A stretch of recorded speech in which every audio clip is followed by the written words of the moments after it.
The Tory party's newly appointed deputy chair, Lee Anderson. He's always in the headlines these days, isn't he? Do you remember this over a year ago?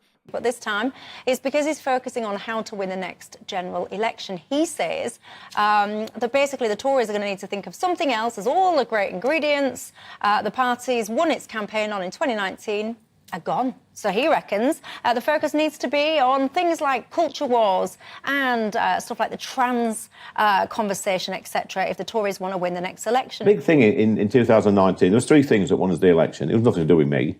It was Brexit, it was Boris, it was Corbyn. And it was as simple as that. Those three things together was a great campaign.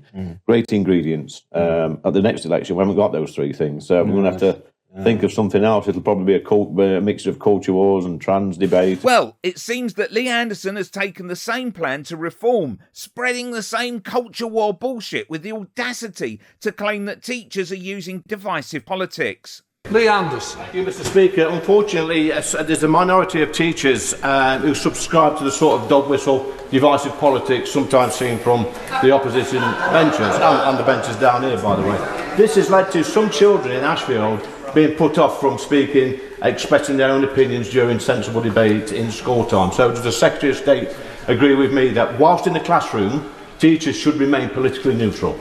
Mr. Speaker, I've had the privilege of visiting hundreds of schools across our country, and I tell you, children are usually never backwards in coming forwards with their opinions in the schools that I visited, and I would hope that is the case in his constituency too. Of course, schools have a duty to promote issues such as fundamental British values, and schools are also subject to long-standing legal duties which do prohibit them from promoting partisan political views.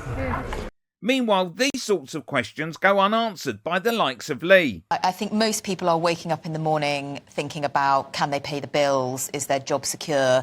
Can their granny get a hip replacement she needs? You know, are their kids going to have a better future than them? Click here for the miserable declinist Nigel is a parasite.